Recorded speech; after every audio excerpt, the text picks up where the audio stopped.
The Sealed Book of Mormon, chapter 41. And now, my beloved brothers and sisters, even all of you of the latter days, and those of you who have passed through the days of your probation, and reside in the spirit world, and wait patiently on the Lord, that he might bring about the resurrection of your souls, and also those of you who remain in the spirit world in a state of torment, because you now know that which he did not consider while ye existed in mortality, even as he went through the days of your probation, and did not partake of the goodness of God, which he hath given us through his Son, Jesus Christ. I say unto all the children of God, no matter where they might reside, how do ye think that ye shall come to know the Father, except ye shall first know his Son, who is in the exact likeness of the Father, and who hath been given to us as an example to follow in all things? And now, how can ye expect to know yourselves, except ye first know him who hath created you? Now this thing ye know of a surety, even that ye do exist. And if ye think not that ye exist, then I say unto you, find the highest point of earth on which ye can tread, and go unto this point, and cast yourselves off this terrestrial apex. And as ye fall to the earth, to your death, know ye not that ye are alive? For if ye are not alive, then why should ye fear death? And what would be the cause of your fear, if it so be that ye do not exist? And while ye are falling, and know that ye shall die, to whom shall ye call on to save you? I say unto you, that ye shall call upon someone, even if it so be that you call upon yourselves. And if ye call upon yourselves, then ye have a witness that ye do exist. And ye cannot exist and have a knowledge of this existence, except ye have a knowledge of the Father who hath created you. And because ye cannot see the Father, ye do not know that he existeth. For if you could see him, then you would know for a surety that he doth exist, and that he hath created you. And if he hath created you, and ye do indeed exist, then there must be some reason for which the Father hath created you. And if there is a reason that he hath created you, then the reason must be his reason, and not your own, because ye did not exist to have a reason to create yourselves. And if the Father had a reason or a purpose for which he created you, then would it not be appropriate that the Father teach unto you the reason for your creation, or rather the reason for which he caused you to be created? And now I say unto you, that the Father hath given unto us the reason why we have been created. And do you think that he caused us to be created, that we might be miserable and unhappy forever? For what purpose do you think that God would have in using his omnipotence to create something that would be miserable and unhappy forever? Yea, what kind of God can ye imagine in your hearts would do such a thing? I say unto you, that God created us that we might have joy, yea, even eternal happiness. And now, do ye think that if he had created us so that we might have this joy, that he would not provide for us the means and the way whereby we might have this eternal joy and happiness? Do ye think that he would create us and then leave us to ourselves to create our own happiness and provide for our own means whereby we might obtain this happiness? And how is it that ye can think that we would have an idea of where we could find this happiness, or those things that we must do to provide for ourselves the means of this happiness? For behold, we have no experience in this thing, and we have no experience in this thing because we did not exist until we were created. And from the moment that we are created, we begin to have experiences and thus begin our ability to become an individual and think and act for ourselves, independent of the control of others, even independent of the control of Him who had created us. For if the Father had not given unto us our independence from His own experience, distinguishing the one from the other, then we would not know this happiness or joy for ourselves, being created for His experience and not for our own. And He already knoweth this joy and happiness, and He knoweth this from His own experience. And because He had the experience to know these things, He knoweth that He is eternally happy in His own existence. And because He knoweth and understandeth this eternal happiness, it is His desire to give this happiness unto us, who are His children, or His creations who have been created by Him, that we might have the experiences that He hath had that have brought Him His happiness. And this happiness can only come through independence and free agency, or in other words, having the ability to be independent of the Father and gain from our own experiences our own happiness. And now, once we have had these experiences and have felt this joy, even this state of eternal happiness, to whom do you think that we shall give praises and thanksgiving for this happiness that we enjoy? Do ye think that we shall thank ourselves for giving us this happiness? Do you think that we shall thank others for this happiness, even those who did not create us and had nothing to do with making us independent, so that we could experience and gain this happiness? I say unto you that ye shall one day give praise and glory only to the Father and our eternal mothers, for the experiences and the joy and happiness that ye shall have forever in the kingdoms of the Father, which kingdoms He hath created for us to provide the means for us to experience this happiness. And now I would that ye should consider this thing. If ye are of a family, and ye have brothers and sisters, and if ye all have a father and a mother, who have given unto all of you who are their children, yea, even those who were born of them without a choice of their own, but by the choice of them who are the parents, yea, and your parents have given equally unto you great and glorious blessings, even all of their riches, and all of their possessions, and all of their lands, and their fine things, even everything that bringeth them happiness. If the children of this family have been given all these things of their parents, then who shall receive the thanks and glory for these things? Shall the brother or the sister say unto another, I thank thee, dear brother, for all that which thou hast given unto me? And will that brother say unto the others, Ye are welcome for that which I have given unto you, and I deserve and am worthy of your praise and your glory? And if it so be that the father and the mother of this family shall be gone into another country, and shall leave all of their possessions and their lands and their fine things, even all things which they possess that make them happy, and give unto the oldest son the power and authority to give unto their children equally all that they possess and have worked for all their lives for the sake of their children, and if this oldest son hath this authority and this power, shall he then be worthy of the praise and the glory of the other children, when they receive all these things through him?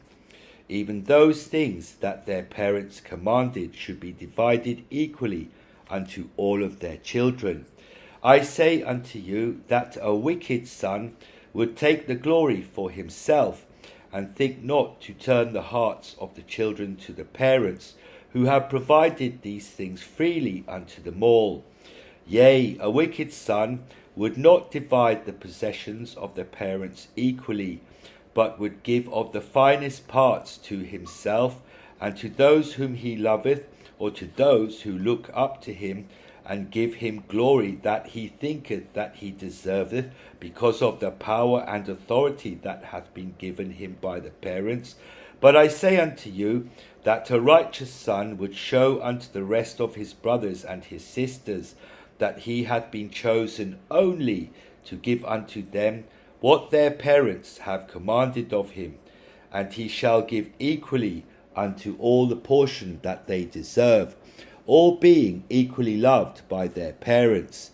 And what glory and praise shall this righteous son desire, knowing that he did not provide his brothers and sisters with their inheritance, but that it came from their parents, and he was only chosen because of his righteousness in administering the will of his parents according to their desires. And now, if the father and the mother wanted to make sure that all of their children would receive an equal part of the inheritance that they have left for their children, then which son would they choose to administer their will? And when they return home to their children, who then shall the children worship and honour? Would they honour their brother, or would they not honour their father and their mother, who have provided for them equally in all things? And if their children still praise this righteous son, would this son want this of himself, or would he not direct the glory of his siblings to their parents, who deserve this glory? And what then shall be the reason for the glory and praise of the unrighteous son, who being the oldest among them, sought for praise and honour for himself? Then shall the other siblings see him for who he really is, a devil, a charlatan, whose only desire was to take glory upon himself for that which he had nothing to do with in the first place. And then shall the father cast out this unrighteous son, and all those who were desirous to take more of the inheritance than their other brothers and sisters. But if the righteous son hath done all things that the father hath commanded of him, then the father shall thank that son, and give unto him his equal portion with the rest of his brothers and sisters. And all of the children shall worship the father and mother, and give glory and praise unto them forever, thanking them for their inheritance, and also thanking them for leaving the power and authority of dividing this inheritance in the hands of the righteous son. And now, my brothers and sisters, I am about to take away from you a great stumbling block that hath been placed before you because of your wickedness. And this wickedness of which I speak is that ye have given credit and praise and glory, where this credit and praise and glory is not due, neither is it expected of him to whom ye give it. And because ye have done these things, ye have had these stumbling blocks placed before you. And this wickedness of which I speak is like unto the parable that I have given unto you, even like unto those children who gave honour and praise to the unrighteous son, who wanted this praise and glory for himself, knowing fully that he had nothing to do with the inheritance that the parents had left for all of their children equally. For behold, ye seek for that which shall make you unequal with your other brothers and sisters, and ye seek for someone that ye might worship and honour, and who hath given unto you what ye believe is the greater part of the inheritance of the Father. And I speak specifically unto you of the latter days, who shall have these things revealed unto you. For there are many of you, yea, even all of you, except it be for the very few elect who have chosen for yourselves this oldest son, whom I have given as an example in the parable. For there are many of you who have placed Jesus and others above you, and have given unto them the glory that ye should be giving unto the Father in all things. And because ye have done this, Christ hath become a stumbling block unto you, even that ye do stumble and err in your understanding of truth. And the true Christ that ye have accepted, and that ye think ye know not. For he is not the true Christ, of which I have spoken, and of which all the holy prophets have written and spoken since the beginning. For ye worship the unrighteous Son, and call him your Christ and your Lord, and give glory unto him, glory and praise, which is the thing that the righteous Son would not accept of you. And now it is this thing that I have seen commanded to reveal unto you by the true Lord, even Jesus Christ himself, the righteous Son of God, which he commanded me when he visited with me and conversed with me, and taught me many things concerning him and his life, which things he hath commanded me to include in this record. Yea, Jesus Christ hath commanded me to make this thing plain unto you, that ye might have no more excuses in your wickedness, and that ye might come to know the true Christ. For if ye come to know the true Christ, then ye shall come to know the true Father, which is the Father of Christ, as well as our own Father, and who is the Creator of all things. Behold, he hath created us, and hath given unto us all of his blessings equally, and he gave the power and authority to his Son, even Jehovah, or Jesus Christ, as he shall be known among the Jews and the Gentiles, to represent him and do his will in this part of his kingdom. And his will is that all of his children return unto him, and partake of the eternal happiness of his kingdom. And this happiness he hath given unto all of his children equally, according to their desires of happiness. And he doth not say to one, Thy happiness shall be less than that of thy brother, nor doth he say to another, Thy happiness is greater than that of thy brother. But he saith unto all, Thy happiness is a fullness of all I can give unto thee, according to thy own desires and choices of happiness. And this is the eternal plan of the Father, and it is also the desire of our eternal mothers, who work for our happiness with our Father. And now it is the Son of whom I must speak, and give unto you an understanding. For ye give praise and glory unto the Son, which he doth not deserve, neither doth he want the praise and the glory that you give unto him. And it saddeneth his heart when you give unto him this praise and this glory, even that praise and glory that he desireth that the Father receive from you. And he knoweth that in your wickedness, or in your darkness, ye cannot give unto the Father the praise he deserveth, because ye do not see the Father, but ye have seen him, and know that he hath lived among you. And for this reason ye worship him, and give unto him glory, contrary to that which he hath commanded you. And in all things he hath attempted to turn your hearts towards the Father, that ye might be taught by the Father, as he was taught by the Father, having received a fullness of the Father, which fullness is offered unto all of the children of God equally. And in sorrow he suffereth you to worship him, and use his name in vain, giving unto him the glory that he would force you to give unto the Father if he could, but he cannot force you to do that which ye do not desire, according to the free agency that ye have received from the Father. And the Father hath also commanded him to not force you, but that he should love you, and allow you to worship the Father in his name, that ye might know the Father through the Son, because of your wickedness. For what righteous father among you would truly want any of his children to come unto him by way of a brother?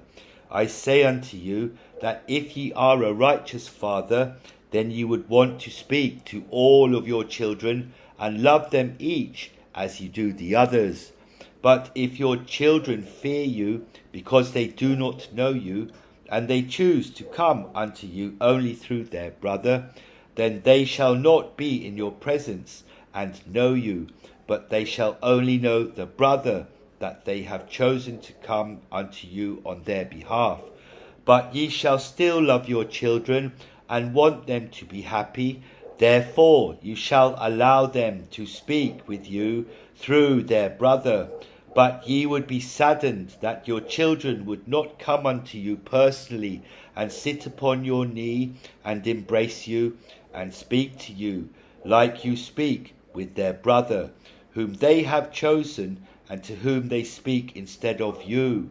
And would it not frustrate this brother, if he were a righteous son, and he knew that all of his brothers and sisters could approach their father and sit upon his knee and converse with their father, yet they will not do this because they fear him?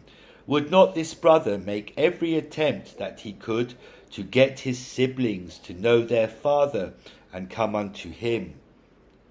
And now I will give unto you examples of this thing, both in the record of the Jews, and also in the record of my Father, which hath already come forth among you. And these examples have been hidden from you, because of your wickedness and the stumbling blocks that the Lord hath placed before you. But I will explain these things unto you in plainness, and ye shall see your errors, and take notice of your ignorance of those things that ye should have understood. But without the Spirit to guide you in your understanding, there is no way that ye could have understood these things. Behold, the written word hath caused much contention among you, because of the way that these words have been written and given unto you. But if ye would not have the spirit of contention among you, then ye would have understood these things. And because ye had this contention, which is contrary to the Spirit of Christ, then ye did not have the Spirit of Christ, and therefore could not understand these things when they were presented unto you already in plainness. And now I would that ye should make reference to the words of my father Mormon, which he hath given unto you concerning the coming of Jesus Christ unto the people who were gathered in the land of Bountiful, after he was resurrected. And now I would that ye should know that the Father hath suffered that the children of men be given the opportunity to hear his words by those whom they will accept as his mouthpiece.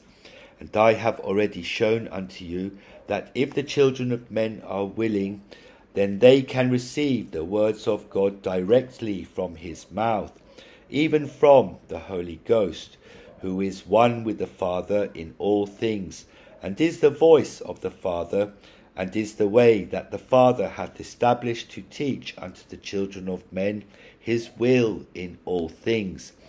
And this way he hath established, so that his children will not give undeserved praise and glory to their own brothers and sisters, who did not create them, nor did they have anything to do with their eternal salvation, except it be giving his words unto them, that they might turn to him and keep his commandments, which were given so that they might have joy and happiness.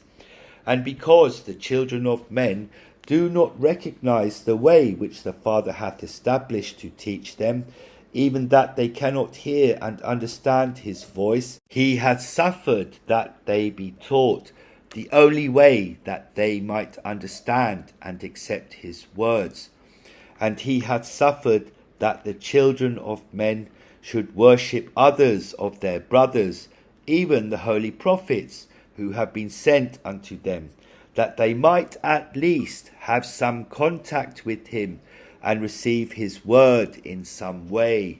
Now, this communication with the Father, even the desire of the Son to turn the people to their Father, was given as an example in the record of my Father. And he wrote, saying, And now it came to pass that there was a great multitude gathered together of the people of Nephi round about the temple which was in the land Bountiful. And they were marvelling and wondering one with another, and were showing one to another the great and marvellous change which had taken place. And they were also conversing about this Jesus Christ, of whom the sign had been given concerning his death. And it came to pass that while they were thus conversing one with another, they heard a voice, as if it came out of heaven. And they cast their eyes round about, for they understood not the voice which they heard. And it was not a harsh voice, neither was it a loud voice. Nevertheless, and notwithstanding it being a small voice, it did pierce them that they did hear to the centre, insomuch that there was no part of their frame that it did not cause to quake. Yea, it did pierce them to the very soul, and did cause their hearts to burn. And it came to pass that again they heard the voice, and they understood it not. And again the third time they did hear the voice, and did open their hearts to hear it. And their eyes were towards the sound thereof, and they did look steadfastly towards heaven, from whence the sound came. And behold, the third time they did understand the voice which they heard, and it said unto them, Behold, my beloved Son, in whom I am well pleased, in whom I have glorified my name. Hear ye him. And now I, Moroni, give unto you an explanation of these things. For behold, whose voice did the people hear that testified unto them of his Son? Was it not the voice of the Father? And why is it that they did not understand this voice when it was given unto them the first time?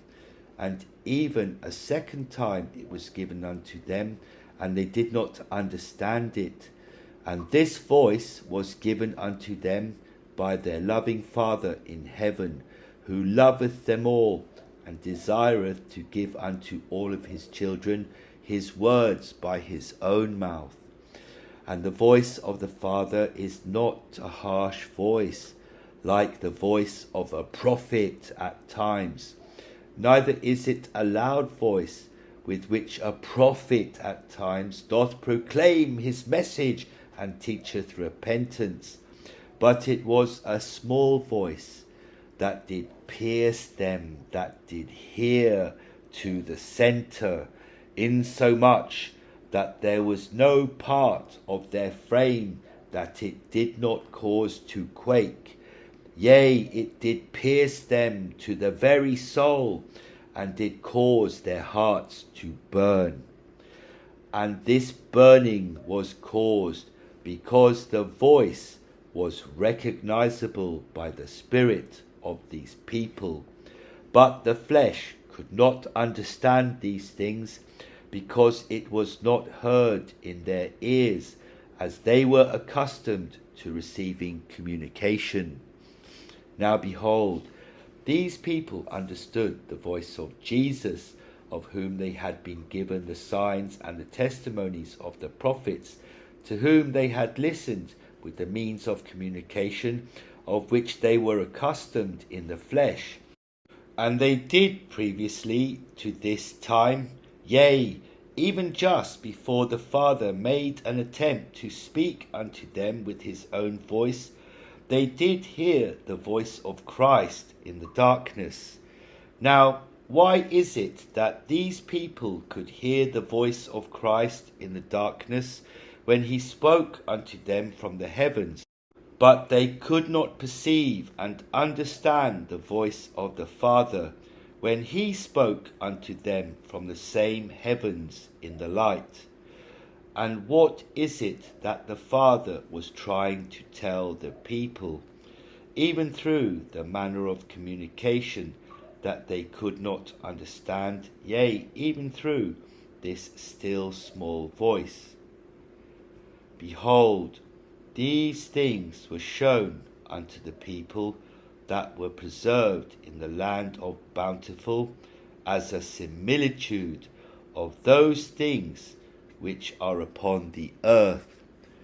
For the Father made twice the attempt to speak unto his children, but they could not understand the words which he gave unto them, and they did not know him. Therefore they did not recognize his voice. Nevertheless, he knew that they were conversing about his Son, even Jesus Christ, who Samuel the Lamanite had prophesied would come into the world. And they were conversing about Jesus Christ just before they heard the voice of the Father speak unto them from the heavens. And the Father knew that these people were not ready to hear from his own mouth that which he would gladly teach unto them, for he knew that they could not listen to that still small voice that spoke directly to their spirit, he being the creator of their spirits, and not to their ears, which were of the flesh. And when he had made the attempt twice, he turned them over to the Son, that he might teach them through his Son. And he spoke unto them this time in the manner of communication that they could understand in their wickedness. And for this reason it is written, And behold, the third time they did understand the voice which they heard, and it said unto them, Behold, my beloved Son, in whom I am well pleased, in whom I have glorified my name. Hear ye him. And with this the Father gave the children of men the opportunity to hear his words, the only way that they could understand them, even the way that they had been taught by their customs and their traditions.